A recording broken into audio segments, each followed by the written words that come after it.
you have to be able to run, I'm looking for like athletes who are running in this, male athletes, I'd say 17 to 18 minutes in a 5K and, deadlifting and or squatting over 400. There's kind of so much to talk about with you. I kind of don't know where to begin. One is, I don't know that I've seen someone put out like so much information via Instagram. And why do you do that? Why do you just like type paragraphs and paragraphs and give away really valuable information? Let's start there. Yeah. I've enjoyed talking about my training, talking about races, etc., since as long as I've had a platform to do so. Like when I started in the OCR world back in like 2011, I don't know what called me to do it. I just wanted to write about the preparation, the races. I wrote race reports. I just kind of like putting something on paper. And back then I didn't really have much of an audience. I just kind of put it out there. But like Spartan Racing ended up noticing, I ended up getting to write for them a little bit. I wrote the Wikipedia page, the original wiki page for obstacle course racing. I just like writing. And so I enjoy having a platform to do so. And kind of fast forward to present day, Instagram is blown up, YouTube is blown up with fitness content. And no disrespect intended, but most of it just total garbage. Like there's so many charlatans out there, peddling misinformation about fitness, just to, sell a supplement or sell a program. And not that there's anything wrong with making money. I make money on my page as well, but I get really, really annoyed at just the mass amount of just terrible content out there. And I want to do something better, offer something better. And I think it's hard to do that, in just one post, one simple, easy to digest kind of clickbait headline. So I do a lot of longer form content, paragraph content. So inevitably, whenever I make content, I get someone in the comments like, not reading all that, bro, or whatever. And I think it's a testament to people's short attention span and kind of the problem with maybe not society at large, but at least the health and fitness industry is people want everything to fit into these 5-10 second snippets instead of being able to read something for 2 or 3 minutes that might actually benefit them in the training. Well, you and I are I guess more similar than I thought, because that's honestly why I do what I do. Like I like you think most of the stuff on the internet is garbage, and like people who think they're funny who aren't funny, people who think like whatever. And I watch a lot of fitness stuff too, and my question, I guess, next is there's this idea about feeding the algorithm, right? And while if that's all you do, like it's not real and you won't be happy, you have to do what works for you, what makes you happy and what comes from your heart. But a little bit, I feel like, is okay.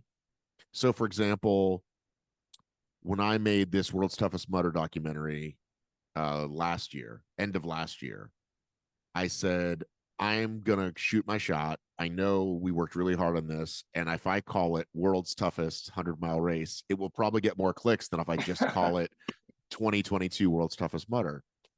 Yeah. And I was right. And when we started seeing comments from the trail community, that was like, that's bullshit. This isn't that hard. Barkley's harder. I knew I'd done something right, but I also had Jeff and I made something really good that I knew would back it up, and people watched it, and then more people watched it. And so it's got like 100K something, which isn't millions, but hey, it's the biggest thing we've ever done. And the problem is, if I'm going to make another one like that, what do I call it? Like, again, the world's toughest? Like, we're covering this ultra race and we're trying to figure out what to do there. So anyway, for someone like you, there is a lot of fucking noise. You're not just competing against, fucking Hunter and Craig Ritchie and the billions of guys and Nick Bear. It's not just those guys you're competing against. It's literally everything else on the internet, right? So much shit gets uploaded on a daily basis. I'm getting to a question, trust me. So you're right. You will get the people that want to find you by putting up, but do you think about that stuff? Do you think, well, let me put a posing picture and call it shredded abs, or do you do anything like that? Sure. I mean, I'm always thinking in the back of my mind, how it's supposed to be received. I'm not going to put something up that I think is is bad information or anything like that. Um, but I think you have to carefully balance uh, what some people call kind of high versus low IQ posts, or Okay. top of the funnel versus bottom of the funnel strategies, right? So you have kind of top of the funnel where you're just going for clicks, you're going for views, and you have bottom of the funnel where you're kind of making the content a little bit more higher quality, a little bit more engaging, and maybe funneling people towards a purchase or something like that. And I think most people don't get that balance achieved very well. They're too far on one extreme or the other. So they're either getting a ton of, clicks, views, whatever, with something kind of clickbaity, and you dive deeper and you're like, well, it's just a bunch of shit in here. Like, and then they're out. So what's the point, right? And then other people, they make, a bunch of really, really great high IQ content, like really great information, but they don't have anything to get people there in the first place. So they're just like sending out this great information into the void. So you really got to strike the balance between the two, and have a good funnel and kind of way to direct people. So I try to think about that. Am I balancing both of those two things? And it's sort of like the idea of being well known versus known well. You want to try to strike that balance between both of those two things. And I think a lot of people are so focused on being well known that, like, yeah, they might have 100, 200,000 Instagram followers or whatever, and then they whine about the fact that they can't monetize anything.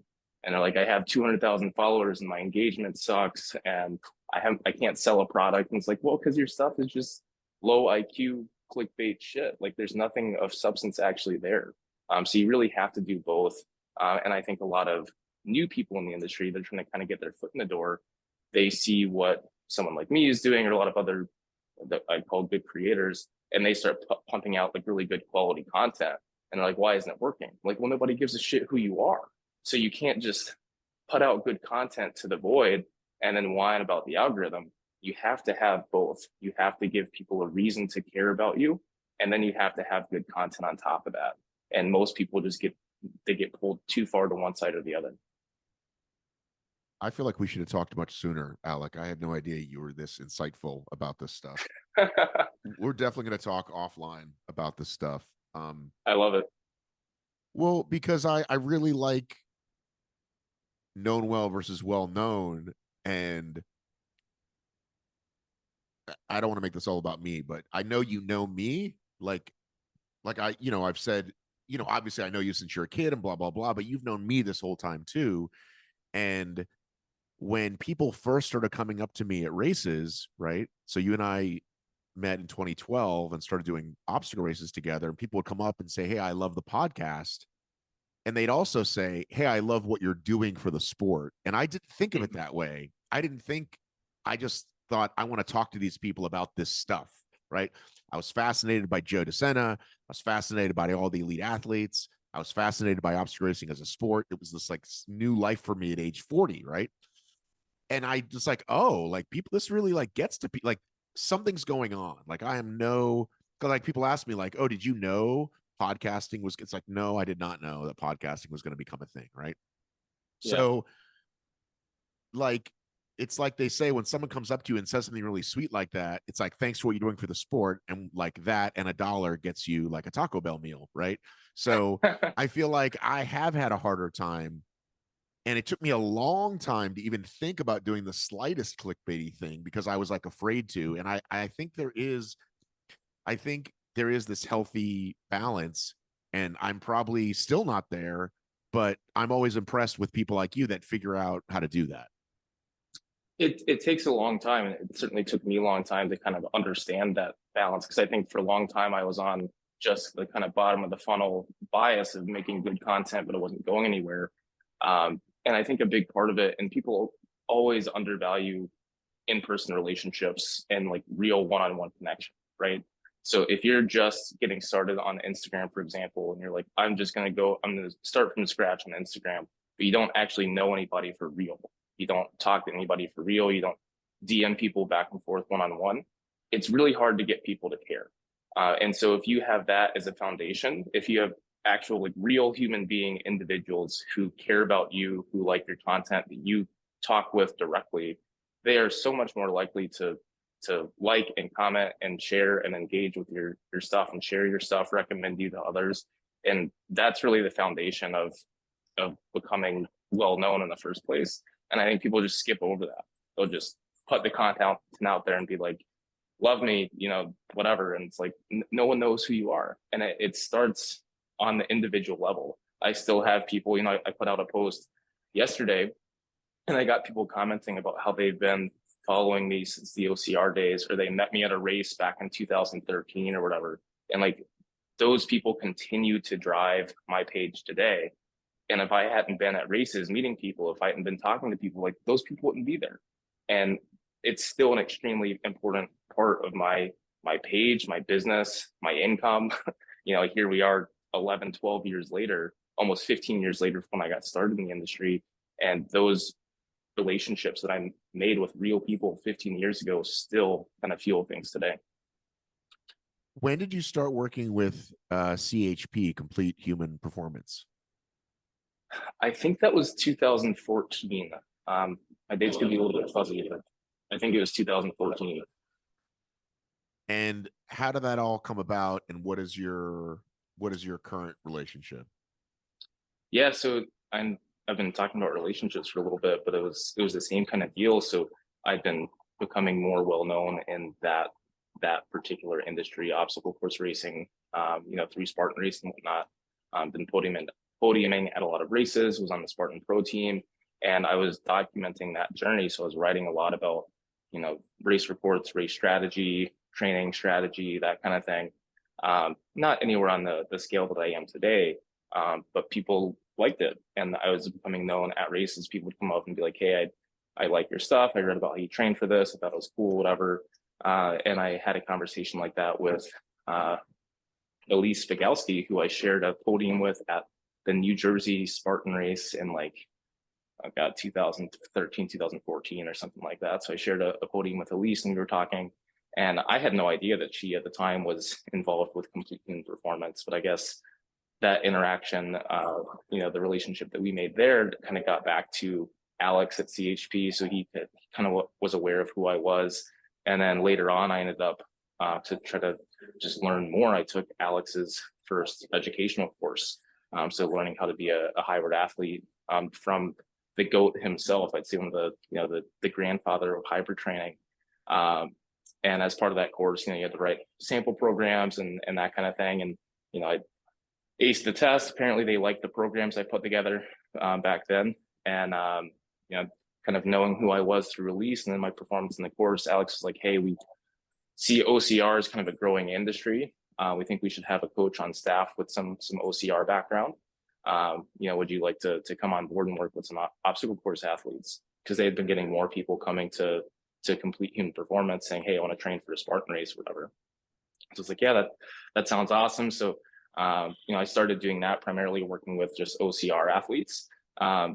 But then it just grew from there. Like I started working with military personnel. There's a lot of overlap there. And then slowly and steadily it just kind of grew and grew and grew until I was working with all sorts of people. So now I've been with CHP for 10 years. I have a bunch of other kind of coaching avenues as well. But CHP has been fantastic, and it's been a pleasure to learn from Alex and the whole team there. So you do coaching that's just under you, right? And coaching through them. Yeah. So if people, just kind of find me independently and they're like, hey, I want to coach, I'm happy to work with them. A lot of people find me through CHP, or I get referred, they're referred to me through CHP. And then I have programs for sale. Like I have my Sex and Zombies team subscription. So for people that don't want a one-on-one coach, they can buy my subscription for like $29. I have some more programs coming out later this year. So a lot of different ways that people can work with me, whether it's one-on-one programs, etc. Well, we're going to get to Sex and Zombies because I think it's the greatest marketing tool. I think it's the greatest name ever. I think it's genius. It's what made me have a call with you, because we were trying to get a call for years, and I was like, Sex and Zombies, genius. Immediately get it. But I do want to back up a little bit, because I knew you as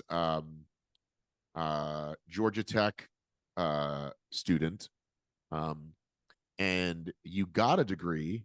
And did you ever get a job in that field? I don't want to say did you ever use that degree, because I'm sure you're using it your brain clearly, like, you learned stuff. But did you ever, you got an engineering degree, right? Physics degree. Physics degree.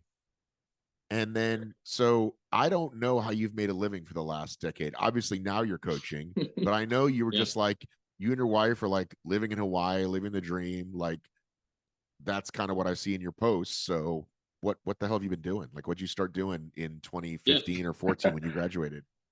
Yeah. So I graduated Georgia Tech in 2016, I believe, with a degree in physics. I've been doing some undergraduate research and things of that nature. Astrophysics department, super boring. And I started to have this realization that while I liked physics, I liked science and that sort of thing. I didn't like it as much as people who really liked it. You go to high school and you're like big fish in a small pond, smart guy and whatever. I'm like, oh, I'm gonna grow up and be a scientist. It sounds great. And then you get to a school like Georgia Tech where there's like really smart people who really like physics, and I'm like, oh, that's what it looks like to really be passionate about something. Up to that point, I just was kind of going in that direction because I was smart, I was good at it, whatever. But to see the difference between being good at something and being passionate about something was kind of eye opening. And luckily, at that same time, I'd been racing on the Spartan Pro circuit through college. I had started coaching with Complete Human Performance, and I really, really loved it. So I got to be exposed to something that I was truly passionate about, that I wasn't just good at, but I was actually passionate about. And I had to decide, like, do I want to keep doing this thing that I'm good at and can potentially make a lot of money with, getting an advanced degree in a science, or do I want to keep doing this thing that I'm actually passionate about? And at the time, I had no idea what my earnings potential would be. I knew personal trainers tend to not make a lot of money. I didn't know anything about what online fitness coaches make, but I figured it wasn't much. But I was like, I would much rather have a life that I love, doing something that I truly am passionate about, and do okay financially, than pursue this thing that I'm not passionate about just for money. And luckily, my wife, girlfriend at the time, a little bit more of a free, adventurous spirit than I am, kind of helped me make that decision and focus on doing what I love versus what's going to make money. But as I soon found out, if you're good at something, if you're really good at something, if you're passionate about something, you will make a lot of money eventually. You just have to be patient. And now I certainly make more than I think I probably would have if I'd even stuck with physics. So super grateful to have made that decision early on. Unlike a lot of people who I think get dragged into a career that's not fulfilling and have to rediscover themselves later in life, I'm glad I kind of did all that at a much, much younger age. One thing I remember about you from back then was, I think I asked you about like winning like you'd won a Spartan race, you run a podium, and I was like, oh, um, don't you like run for your school? Like, isn't that a thing? And you're like, oh yeah, they told me I couldn't because if I made money, I wasn't an amateur anymore. And I just said fuck that and wanted to do Spartan. And I feel like that's a pretty, I want to say, mature decision for someone that young, because I think people do think like, well, the school is right and the school is the way to go, and I should definitely do this college thing. Like, what had you just kind of go all in on being a quote unquote Spartan Pro, which looking back, you and I know it wasn't that much money. And Yeah. right. And you kind of missed the, I feel like the biggest years were kind of like 16, 17, 18, and you were kind of already on your way out by that point. Um, Yeah. so what had you make that decision that early that you'd rather win $1,000 at a Spartan than be a college athlete? Yeah. And one, I've just kind of always valued my freedom, so to speak. Like if I want to do a certain event, I just want to do what I want to do and not be held to a particular schedule or race distance or whatever. But it was helpful for me to kind of be forced into a similar decision a little bit earlier. When I was in high school in 10th grade, I transferred high schools for academic reasons. I wanted to go to a better school. And when I transferred schools, it was out of district. And they're like, you're transferring out of district. You're really good. I'd run that year in a road race. I ran like a 16:22 5K in 10th grade, which is pretty good. And they're like, red flag, it looks like you're being recruited for cross country. So you can't run for school this year. You have to sit out a year to regain athletic eligibility. There was I no was high like, school. There was no high school portal. no. So I was like, shoot, man. But I wasn't too bothered. But I'm like, oh, I'll sit out a year and then also have another, run senior year or whatever it is, or two more years.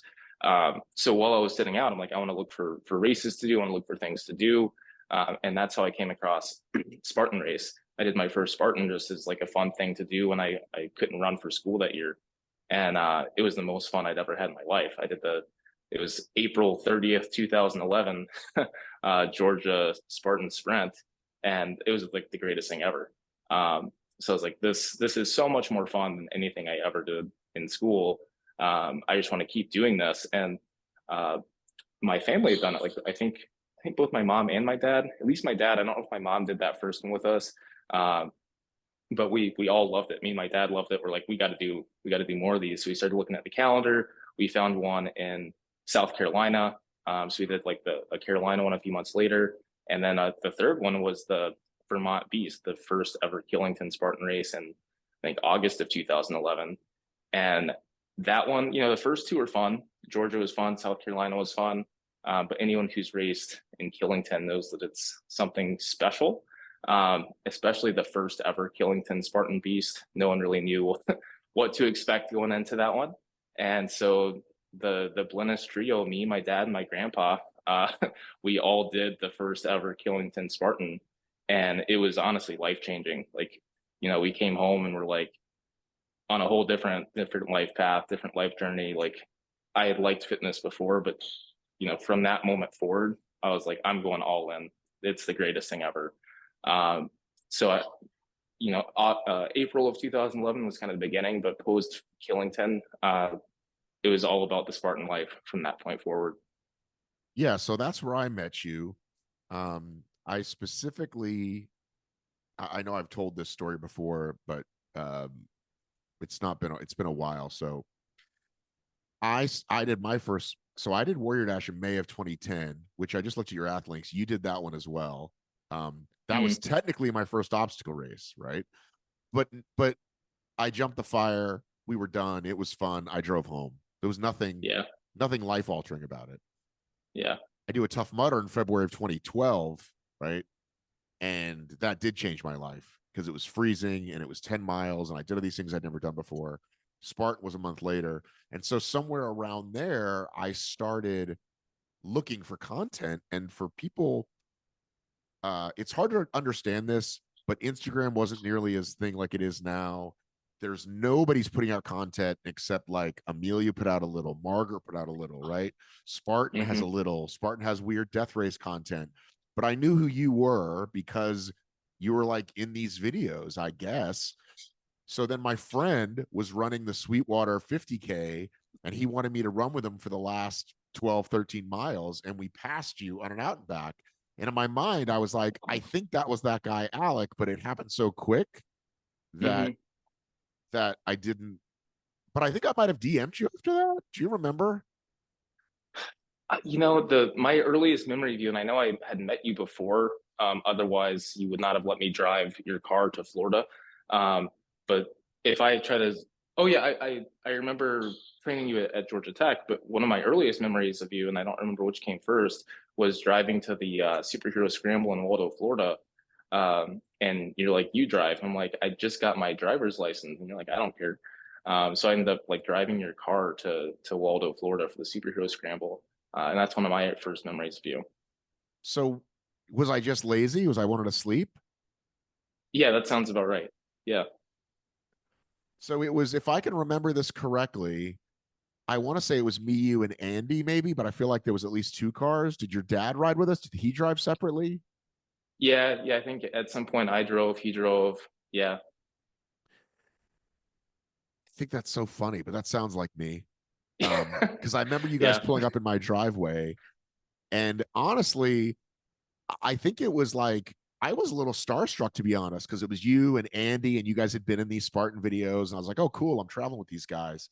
And uh people ask me, so Superhero Scramble, you've probably heard of, is this race that was great. It was like it was a good competitor to Spartan, but sadly eventually didn't pay its racers and went out of business. And tried to, it's kind of like Battle Frog before Battle Frog, tried to pull off more than it could chew, basically. If it had just stayed in Florida and Georgia, it might have made it. But all the Spartan racers were doing it. It was another race you could go and win money. And at first he was paying out, if I recall. Like you probably got paid from that one from Waldo, right? Yeah, yeah. I got one good check from them, maybe two. And then yeah, they disappeared. I think he still owes me like 1,500 bucks or something like that. Well, people ask me about what's my favorite race is, and I always say not about a race, it's about an experience. And my favorite experience is, and every year, that picture of us doing that race at night comes up when Hmm. it was an obstacle race at night. We'd already run the course once or twice, probably, because it was only like a 5K course. Yeah. And the first obstacle was like run through the tires, and we all just picked up the tires and carried them the rest of the course, including up this big cargo net. And whenever that picture comes up, I'm so happy. That was like that's one of my fondest OCR memories of just, I think Kobe was with us, and we all just ran out there and did this wacky thing at 8 o'clock at night. Yeah, that was awesome. One of my probably my fondest Spartan race memory was also with Hobie during the first Spartan Beast in Killington when no one knew how long it was going to be, and we all kind of bonked, and everyone else was out there trying to survive. And I actually caught up to Hobie, and which like blew my mind because like Hobie had bonked really hard. Never would I have thought that I would have been running alongside him, but I caught up to him like 3 hours into the Killington Beast, and we just started talking and kind of just goofed off the rest of the race. We were like trying to push each other over and like throw stuff at each other, just like having a good time for the last couple of miles of the Killington race. And yeah, that's one of my favorite memories. Just kind of finishing that race, just having a good time with him, not being competitive, just kind of laughing at the absurdity of what that event was. Well, I think that's a good transition to talk about this thing called hybrid, which nobody can define, and I'm fine with it. We have a lot of lively discussions about it. Like, well, isn't CrossFit hybrid racing? Like, just because you're doing these multiple modalities, and what makes this person hybrid versus this person? And I know that your guy Alex has said, I'm not trademarking it, but I think I'm the guy who started saying it first. And I know he wrote that book, whatever, early 2000s, right? So, Mm-hmm. but when I hear about these, good old days conversations that we get into when we talk to folks like us, um, to me, DEKA and HYROX, this hybrid thing, is the exact same markings as early OCR to me, meaning a bunch of people are doing content about it. All the conversations we're having is around it. Can I get a coach? What are the best shoes? Like, it's all the same stuff that we all got into early days. And there was just a post today in Fit Insider. Do you follow that? No. So it's like a PR piece, but I'll read it because I think it makes really good sense. Because the numbers they're using are clearly coming from, it's like a business, it's like a fitness business page. I can't type though. Fitness. So many words fitness in there. Is there two T's and two N's in fitness? One T. They spell it with two, I think. Hang on. Fitness. Oh my God. Let's just pull it up here. Let's do a share screen. Sorry. So You're good. I was looking at your ath links, but we'll go here to Instagram. Not now.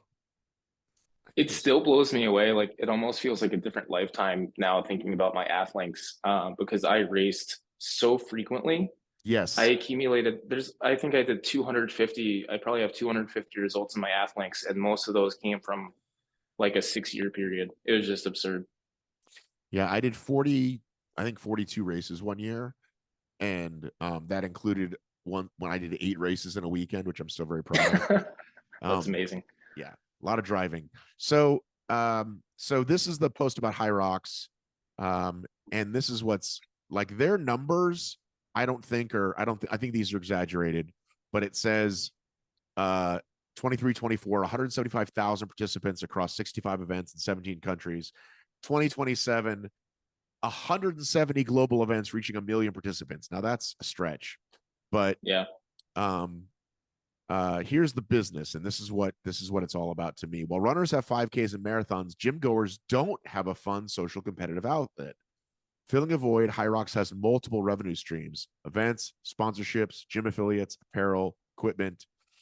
So this is what I've been saying in recent months is if you're at the gym, whether it's a CrossFit box, your local, whatever gym, the Y, Orange Theory, no matter what you're at, if you're talking to your buddy that you meet every Monday and Wednesday, and you're like, well, let's go do a DEKA or let's go do a HYROX, it's already what you've been doing in the gym, right? It's just an extension of that, right? Maybe not Yeah. the exact same movements.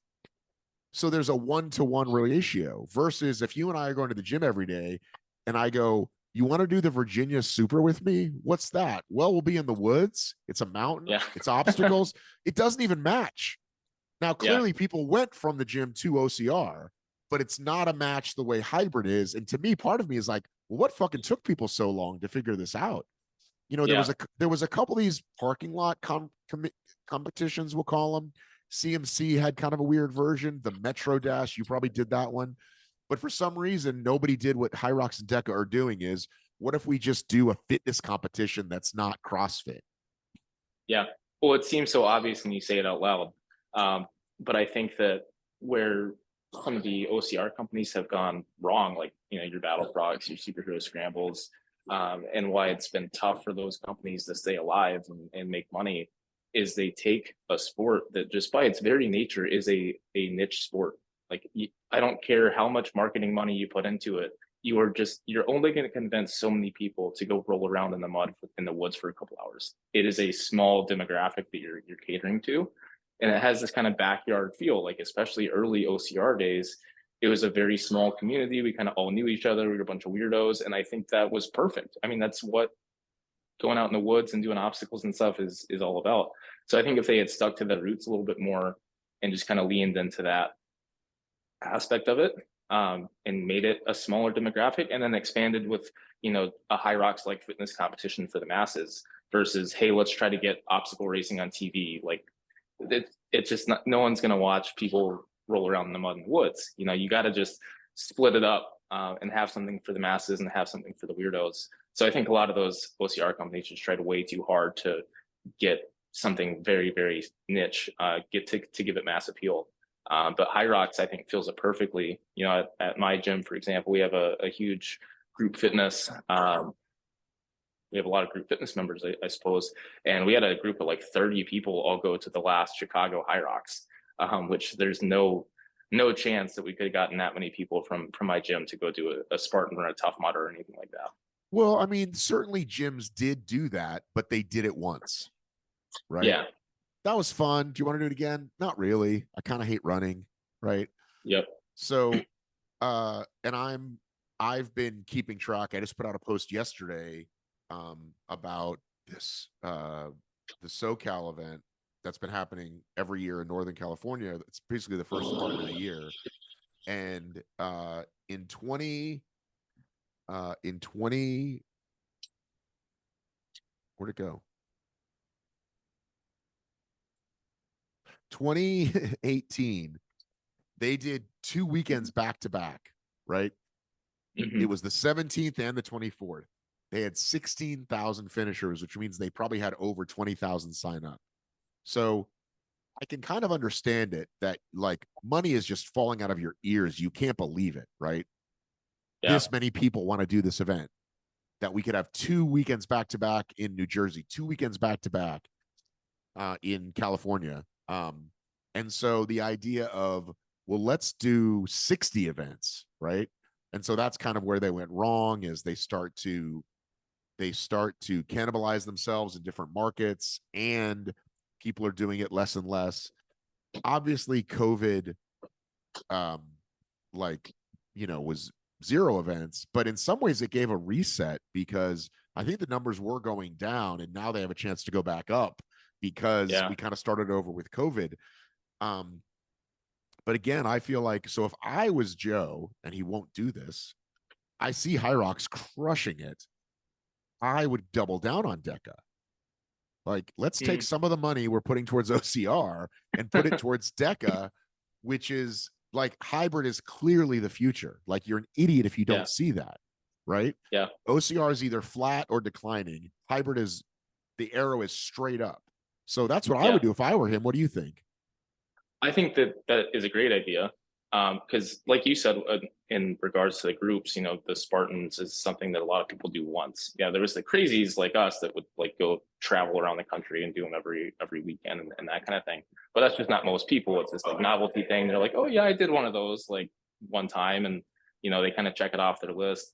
Whereas when people go to something like a HYROX, they're like, I want to do that again. I want to do it faster next time. I was weak at this, and the kind of the consistency of it, the fact that it's the same thing every time. Um, on the one hand, you could consider it boring, but I think it gives people a target and like a reason to want to do it again. And it's just simpler logistically. So I can see why people will keep coming back to HYROX in a way that they wouldn't for a Spartan or an OCR. But I think it's important that HYROX doesn't just go unchallenged in the industry. They can't be the only one. And so I think whoever gets in there first, if Spartan doubles down on DEKA, makes it bigger and better, I think that would be great, especially if it becomes as well known. Because right now a lot of people have heard of HYROX, and I'll be like, oh, well, have you done a DEKA? And they're like, what's that? So there's definitely a disparity there. But I think if it was equally well known, people would be all about like, oh yeah, I'm going to do a DEKA to prepare for HYROX or vice versa. You'd see people that specialize in one versus the other, shorter versus longer distances. I think that DEKA, I think they try to spread themselves too thin by having DEKA strong, DEKA mile, and DEKA fit. I think they just need to go DEKA, like straight DEKA. Um, I think that would be better. But yeah, I think that they should definitely double down on that and have more. I'm disappointed at how I don't think I've ever talked to someone who knew what it was before I told them, versus HYROX. Nobody heard of them. Even people who've done HYROX in Europe hadn't heard of it, and like now they do. When I was at the DEKA World Champs, there were people from England there, or at least one or two, and I asked them how it was, and people are, because they've done 2 or 3 HYROXes, and then they're like, oh, somebody put down a fast DEKA time, I want to do one of those. So here's what's interesting: if not for the pandemic, there would have never been a Strong and Mile. They were going to be an events company, right? 7 the Yeah, first year, and they were going to grow from there. Pandemic happens, people start signing up, like the gym starts signing up, and so they completely flip the model, which people say, like, people say it's working, but like, is it? Like the gym gets, I think it's 60-40 on the money. It used to be 70-30 maybe on the signups, and the events are like a lost leader. Like, not that many people do the events. um yeah, However, in Spain, okay, they're focusing on events first, and it's working. And so I think that's the way to go for them. I don't know if they want to try to now still get back into the events game, yeah. right? But it's You, definitely you know what I working think over there is in Spain. Look, dude, there's more events in Spain this year, which is the size of Georgia, let's say, or a couple US states. There's more fit events in yeah, Spain than our whole country. Is that crazy? it is crazy. But you know what I think DEKA is missing? Um, and I don't want people to misinterpret what I'm saying here. Nothing about it is hard enough. So when you think HYROX, for a while people are like, "Oh my God, the sleds are just brutal. Like you gotta see what the sled is about." Or the wall balls, like doing 100 wall balls at the end of the event, it's just killer. There's something about it that's like there's enough to make people a little afraid, and they're like, "Oh, I wonder if I can do that." I got to train for this because that part's really hard. Nothing's hard about that. Like you obviously have to run it fast, but there's nothing. No one is like, "Oh, I don't know if I can do that." I don't think there's enough fear for to be motivating or exciting or anything like that. So I think that if they amped it up in some way, I know Joe's goal was to make it very accessible, like anyone can do it.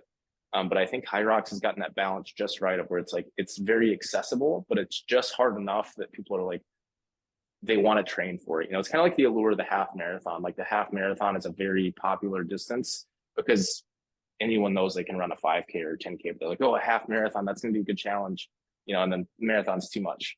So that half marathon's perfect. And I think HYROX has found that balance as well between accessibility and challenge. But in my opinion, and it always bothered me that DEKA Strong called themselves DEKA Strong. I'm like, there's nothing strong about that. It's still a cardio event. Like, oh, it's just shorter. It's not strength. But to me, all of the hybrid events, HYROX and DEKA and whatnot, are still, they're not really hybrid. I mean, they're hybrid because they combine modalities, but there's really very little strength to them. Obviously, there is the sled. Like, you kind of have to sort of be strong. But you look at some of the people that are, winning and podiuming these events. A lot of them are super skinny, scrawny runner people, which is fine. Like, it's still very impressive. And then on the other extreme, you have CrossFit, which is hybrid, but it's mostly strength. You got super strong jacked guys. I wouldn't call Kent or Hunter or Meg or Lauren scrawny runners. Well, no, but some of them are, and I don't want to throw names out there and be insulting and be like, look at this scrawny dude. But there's some smaller, weaker athletes that I doubt they could even deadlift 3 plates or something like that, which I think if you talk about hybrid athletes, like, you look at some of the guys like Jack Driscoll or, Alex. I know Alex is a little older and whatnot at this point, but 3 plate deadlift is like a bare minimum.